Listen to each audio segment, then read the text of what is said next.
Baik, Assalamualaikum warahmatullahi wabarakatuh. Selamat berjumpa lagi semuanya. Uh, Hari ini kita akan belajar tentang keamanan sistem operasi. Tapi sebelum kita mulai materi kita pada hari ini, mari kita berdoa sesuai dengan agama dan keyakinan masing-masing. Berdoa dipersilakan.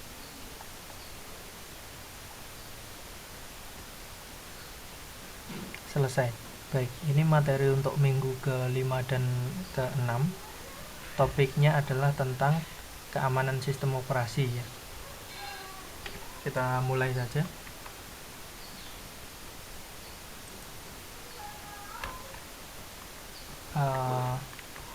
Setelah menyelesaikan topik atau materi ini, harapannya mahasiswa akan satu, mampu memahami dan menerapkan konsep keamanan pada sistem operasi untuk menyelesaikan beberapa permasalahan. Yang kedua, mahasiswa diharapkan mampu menginternalisasi semangat kemandirian, kejuangan, dan kewirausahaan. Yang ketiga, mahasiswa diharapkan mampu menunjukkan sikap bertanggung jawab atas pekerjaan di bidang keahliannya secara mandiri. Yang akan kita pelajari di materi ini adalah yang pertama tentang keamanan pada sistem operasi, yang kedua perancangan sistem operasi yang aman, kemudian kita coba melakukan peninjauan begitu ya, sistem operasi yang aman versi Windows dan versi Linux. Oke, yang pertama, secara sederhana keamanan pada sistem operasi ini karena banyaknya serangan begitu ya. Contohnya saja di tahun 2019 Labs Kaspersky Lab melaporkan bahwa serangan pada subsistem desktop jarak jauh di Windows itu ada banyak sekali, dan serangan yang paling banyak itu ada di aplikasi Microsoft Office sebesar 65,59%. Nah, kemudian kenapa kok level keamanannya di level sistem operasi? Karena seperti yang kita tahu bahwa sebuah sistem komputer itu dioperasikan oleh sistem operasi utamanya ya. Nah, maka serangan-serangan dia menjadi yang paling rentan terhadap berbagai serangan pertama kali, karena yang diserang sistemnya dulu, baru kemudian masuk ke sumber dayanya dan seterusnya. Nah, kenapa begitu? Ya karena sistem operasi ini yang mengendalikan akses sumber daya terhadap seluruh sistem dari sebuah komputer. Maka dari itu sistem operasi sangat penting untuk diamankan dari berbagai kemungkinan serangan maupun gangguan. Nah, ini grafiknya yang tadi yang dibicarakan bahwa 65% serangan itu ke Office. Kemudian di bawahnya lagi 16% browser. Ya karena browser hubungannya dengan internet banyak ya. Baru kemudian Android 12,54%, kemudian disusul Java dan seterusnya. Ya, baik. Selanjutnya, perancangan sistem operasi yang aman. Kenapa sih kita perlu merancang sebuah sistem operasi yang aman? Karena untuk mencegah hilangnya data dan mencegah masuknya penyusup. Nah, ini merupakan aspek dasar yang harus dipertimbangkan dalam menyusun sebuah sistem. Intinya keamanan itu kan kalau tidak ada yang menyusup dan tidak ada yang menghilangkan data begitu. Nah, beberapa aspek lapisan keamanan pada sistem operasi ada beberapa. Yang pertama adalah lapisan fisik. Lapisan fisik pada intinya mengamankan dari segi fisiknya secara langsung terhadap perangkatnya, terhadap hardware lah. Nah, beberapa di antaranya seperti membatasi akses fisik ke mesin atau ke ruang server dan seterusnya misalnya, kemudian mengunci komputer secara hardware, keamanan BIOS, keamanan bootloader, atau kalau dulu kita sering ke warnet itu ada ini, ada apa yang untuk mengembalikan, ada deep freeze atau apa namanya, saya agak lupa. Jadi kalau setelah di restart dia akan kembali ke setting awal lagi, seperti itu. Intinya lapisan fisik ini mencegah serangan dari sisi fisik sistem komputer.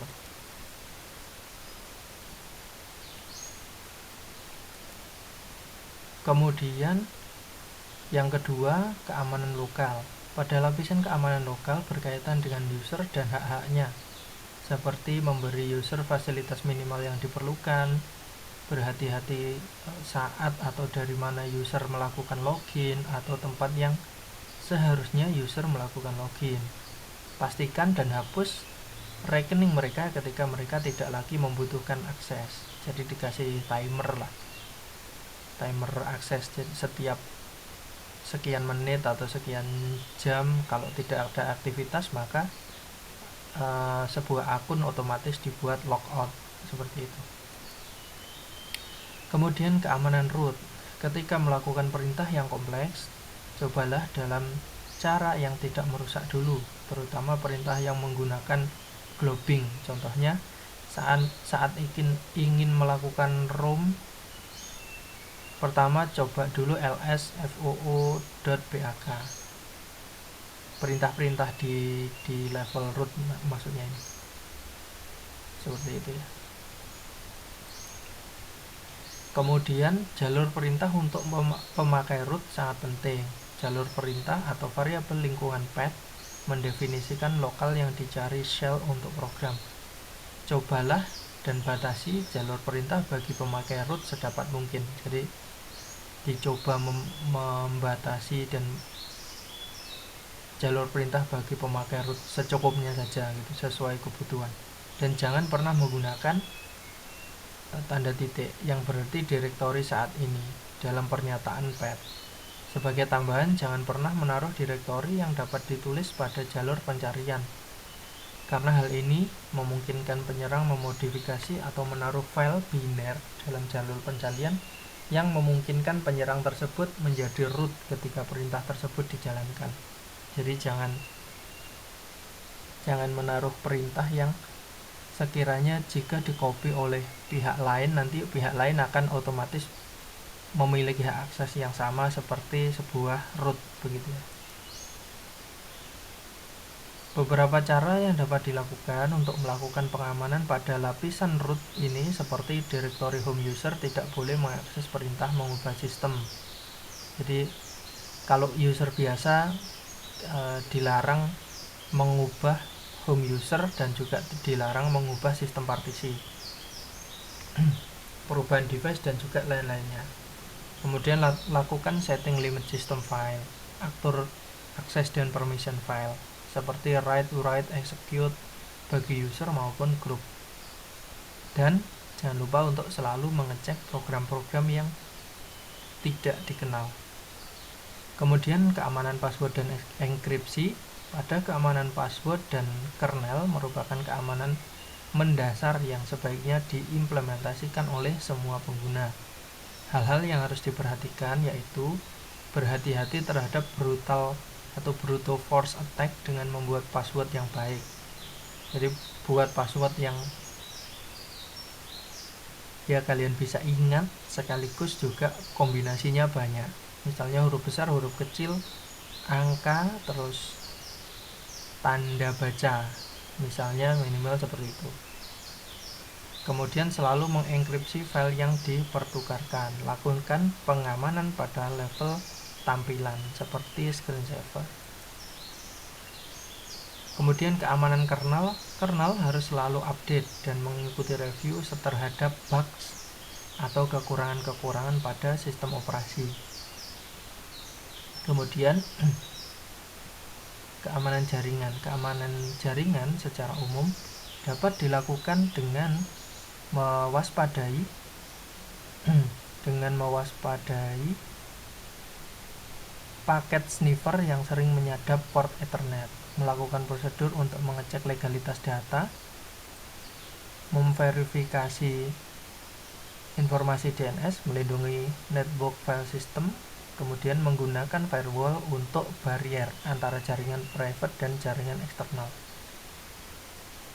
Jadi firewall itu semacam tembok pelindung begitulah.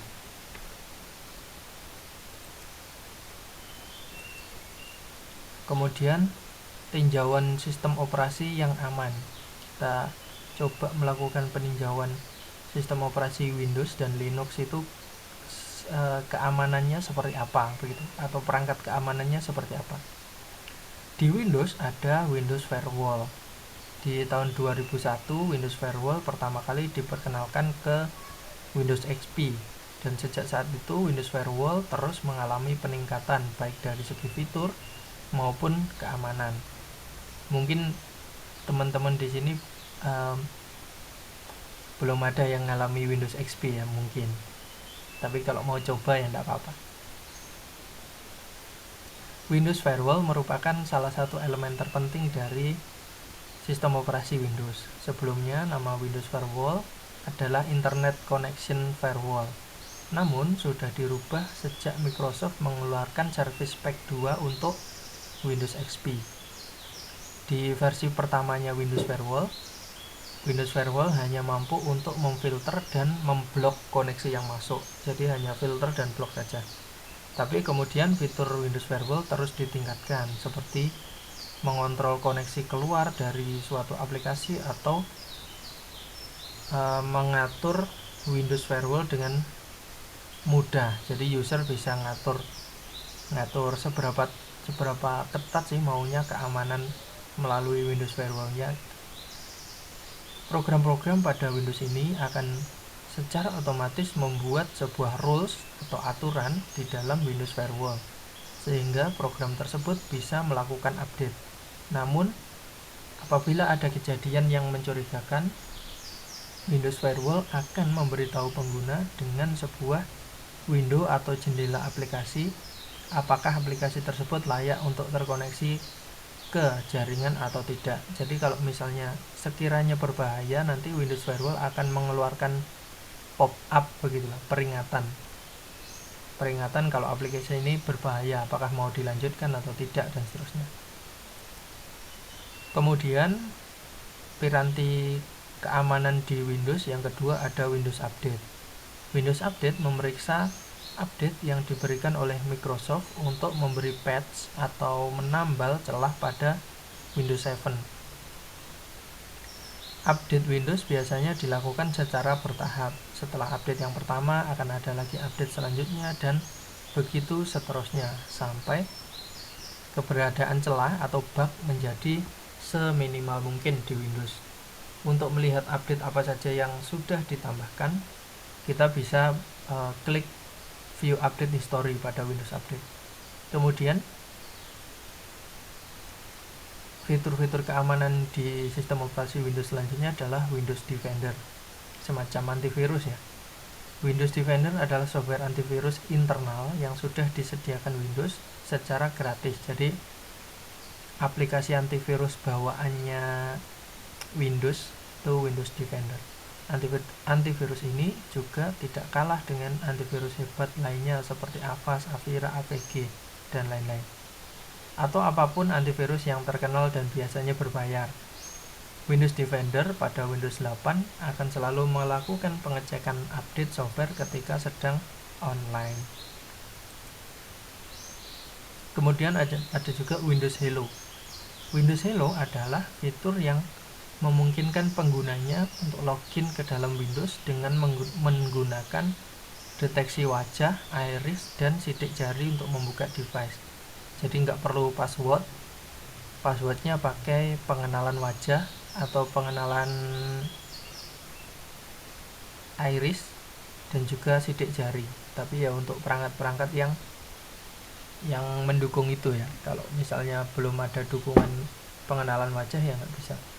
Kemudian ada lagi BitLocker.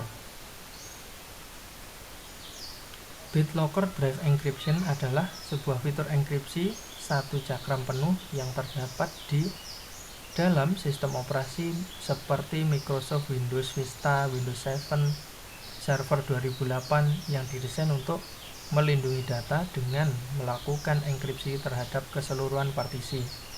Jadi seluruh partisinya dienkripsi. Secara default, BitLocker Drive Encryption menggunakan algoritma AES dalam mode code block chaining atau CBC dengan panjang kunci 128 bit yang kemudian digabungkan dengan Elephant Diffuser untuk meningkatkan keamanannya. Di Windows Vista dan Windows 7, software ini hanya tersedia di edisi Ultimate dan Enterprise dan tidak ada pada edisi-edisi lain, yang Home Edition yang ada. Kemudian saat ini WinHack 2006, di WinHack 2006 Microsoft mendemonstrasikan versi pra-release dari Windows Server 2008 yang mengandung dukungan terhadap partisi berisi data yang diamankan oleh BitLocker, selain tentunya partisi berisi sistem operasi. Kemudian itu tadi tinjauan kalau keamanan-keamanan di Windows. Nah, kemudian di sistem operasi yang lain, di Linux misalnya, nah ada beberapa hal ya. Kita perlu mengevaluasi keamanan sistem operasi Linux yang dimiliki, meskipun sistem operasi Linux dan juga Windows tentunya sudah dirancang memiliki perangkat keamanan. Dalam operasi, masalah keamanan harus selalu dimonitor. Hal ini disebabkan oleh beberapa hal, antara lain yang pertama, ditemukannya lubang keamanan atau security hole yang baru. Jadi diperiksa, siapa tahu ada lubang keamanan, ada celah di sini atau di mana gitu ya. Biar semakin lama semakin sempurna sistemnya. Perangkat lunak dan perangkat keras biasanya sangat kompleks, sehingga tidak mungkin untuk diuji 100%. Kadang-kadang ada lubang keamanan yang ditimbulkan oleh kecerobohan implementasi. Ya, kadang-kadang user sendiri salah setting, salah install dan seterusnya. Kemudian kesalahan konfigurasi. Beberapa hal yang mengakibatkan adanya lubang keamanan atau jadi kurang maksimal lah keamanannya. Kadang-kadang karena lalai atau alfa, konfigurasi sebuah sistem kurang benar, sehingga menimbulkan lubang keamanan. Misalnya, mode atau permission dari berkas yang menyimpan password secara tidak sengaja diubah sehingga dapat diubah atau ditulis oleh orang-orang yang tidak berhak selain admin gitu ya. Nah, ini ya bahaya juga kalau orang-orang selain pihak-pihak selain admin bisa ngubah berkas-berkas yang isinya berupa password gitu ya. Kemudian penambahan perangkat baru, hardware ataupun software yang menyebabkan menurunnya tingkat keamanan atau berubahnya metode untuk mengoperasikan sistem Linux yang ada. Operator dan admin harus belajar lagi. Dalam masa belajar ini banyak hal yang jauh dari sempurna. Misalnya server atau software masih menggunakan konfigurasi awal dari vendor dengan password yang sama, password default gitu ya. Nah, ini ya bahaya juga. Dari sekian banyak jenis sistem operasi, Linux merupakan OS yang aman terhadap virus karena selain jumlah virus pada OS ini sangat minim, terkenal ya, Linux itu virusnya sedikit. Jadi jarang ada antivirus yang di Linux. OS Linux melakukan pengelolaan keamanan yang sangat ketat, sehingga biasanya akan membuat virus tidak mampu beroperasi atau berjalan pada OS Linux ini. Dengan begitu, user bisa langsung menghapus virus dengan mudah melalui tombol delete. Udah di delete aja, tekan tombol delete, selesai virusnya. Kalau di Linux juga memiliki kemampuan melakukan perbaikan bug atau yang cacat dengan sangat cepat. Hal ini dikarenakan Linux dikembangkan oleh komunitas Linux. Jadi pengembang Linux itu terbuka, komunitasnya banyak karena open source kan. Dimana di komunitas tersebut dapat memberikan saran perbaikan bug atau cacat dengan melalui dokumentasi. Jadi ya terkenal karena Linux gratis, pengembangannya banyak, sehingga banyak yang bantu mengupgrade keamanannya, upgrade lain-lainnya macam-macam. Beda dengan Windows.